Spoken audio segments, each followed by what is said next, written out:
আসসালামু আলাইকুম ভিউয়ার্স, কেমন আছেন সবাই? আশা করছি আল্লাহর রহমতে সবাই ভালো আছেন, সুস্থ আছেন।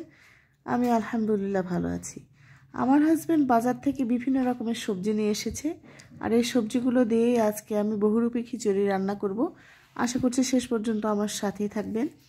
তো বহুরূপী খিচুড়ি রান্না করার জন্য প্রথমে সবজিগুলো আমি কেটে নিচ্ছি। প্রথমে কেটে নিচ্ছি মূলা, তারপরে কেটে নেব বেগুন, আলু, ফুলকপি, সিম, মানে বিভিন্ন ধরনের সবজি।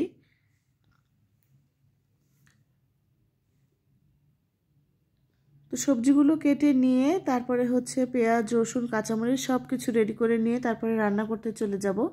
আর এইভাবে খিচুড়িটা রান্না করলে কিন্তু খেতে ভীষণ টেস্টি হয়। তো প্রথমে চাউল আর ডাউল আমি ধুয়ে রাইস কুকারে বসিয়ে দিয়েছি পরিমাণ মতো পানি দিয়ে। এদিকে চাউল ডাউল সেদ্ধ হতে থাক, আর ওদিকে আমি সবজিগুলো ভালোভাবে কষিয়ে নেব। তো কাঁচামরিচ, পেঁয়াজ আর তেল দিয়ে কিছুক্ষণ ভেজে নিয়ে তার ভিতরে দিয়ে দেব গোটা জিরা। তো পেঁয়াজ কাঁচামরিচ একটু ভেজে নিচ্ছি। গোটা জিরা দিয়ে তারপরে রসুন থেতো করে দিয়েছি এখানে আমি। আর শীতের দিনে গরম গরম এই সবজি খিচুড়িটা খেতে কিন্তু বেশ ভালোই লাগে। আর আমাদের বাসায় শুধু একজনের খিচুড়ি একটু কম পছন্দ, আর আমরা সবাই খিচুড়ি পছন্দ করি। আমার বাচ্চারাও বেশ খিচুড়ি পছন্দ করে। তো জিরা ফোড়ন দিয়ে দিয়েছি এখানে। এখন পরিমাণ মতো সব ধরনের মশলা দিয়ে দেব আমি। দিয়ে দিচ্ছি হলুদের গুঁড়া, মরিচের গুঁড়া, ধনিয়ার গুঁড়া, জিরার গুঁড়া,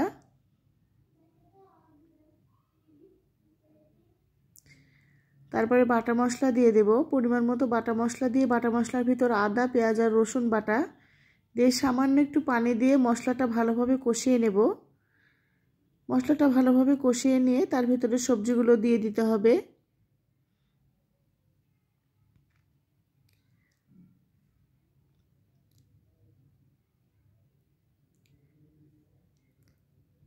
মশলাটা আমি ভালোভাবে কষিয়ে নিয়েছি। এখন দিয়ে দিলাম লবণ।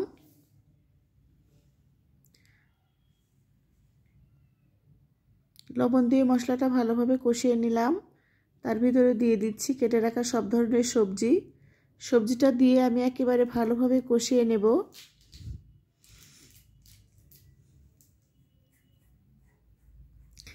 এদিকে আমি সবজি কষিয়ে নিচ্ছি, আর ওই পাশে আমার ভাত আর ডাউলটা প্রায় সেদ্ধই হয়ে গেছে। আর এদিকে আমি সবজিটাও রান্না করে নিচ্ছি। তো সবজির ভিতরে আমি কিন্তু দিয়ে দিয়েছি মুরগির মাংস। মুরগির মাংস দিয়ে আবার গরম মশলা এখানে দিয়ে দিলাম।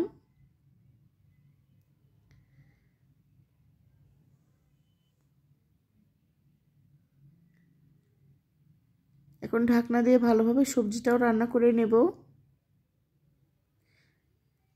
গরম গরম সবজি খিচুড়ি খেতে কার কার ভালো লাগে অবশ্যই আপনারা কমেন্টে জানাবেন। আর যেসব ভাই বোনেরা প্রথম আজকে আমার চ্যানেলটি ভিজিট করছেন, তাদের কাছে বরাবরের মতোই আমার রিকোয়েস্ট, প্লিজ আপনারা আমার চ্যানেলটি সাবস্ক্রাইব করবেন, লাইক কমেন্ট শেয়ার করে দিবেন। আর আপনাদের সাপোর্ট ভালোবাসা পেলে আমি সামনের দিনে এগিয়ে যেতে পারবো ইনশাআল্লাহ। তো সবজিটা যখন হয়ে গেছে তখন ভাত আর মসুরের ডাল যে একসাথে দিয়ে আমি ফুটিয়ে রেখেছিলাম তার ভিতরে সবজি দিয়ে ভালোভাবে আমি মিশিয়ে দিচ্ছি। আর একটা কাজ আমার বাকি আছে, তাহলে আমার বহুরূপী খিচুড়ি রান্না রেডি হয়ে যাবে।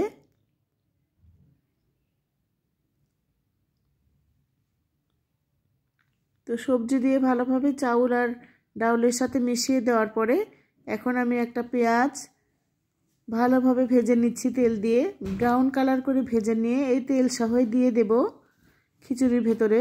আর এই বাগার দেওয়ার কারণে কিন্তু এই খিচুড়িটার টেস্ট দ্বিগুণ বেড়ে যাবে। আর আপনারা যদি রান্না করেন তাহলে অবশ্যই শেষে এরকম করে বাগার দিয়ে দেবেন।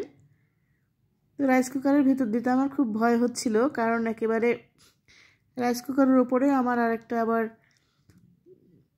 কি বলে ওটাকে সানসেট আছে, এই কারণে। তারপরে আমি দিয়ে দিলাম সবগুলো তেল আর পেঁয়াজ দিয়ে এখন ভালোভাবে নেড়ে দিচ্ছি। তারপরে ঢাকনা দিয়ে 10 মিনিট রেখে দিয়েছিলাম। তারপরে রেডি হয়ে গেছে আমার বহুরূপী খিচুড়ি। এই বহুরূপী খিচুড়ি খেতে কিন্তু আমার বাচ্চারাও ভীষণ পছন্দ করেছে, আমরাও সবাই তৃপ্তি করে খেয়েছি। আলহামদুলিল্লাহ। সাথে থাকার জন্য ধন্যবাদ।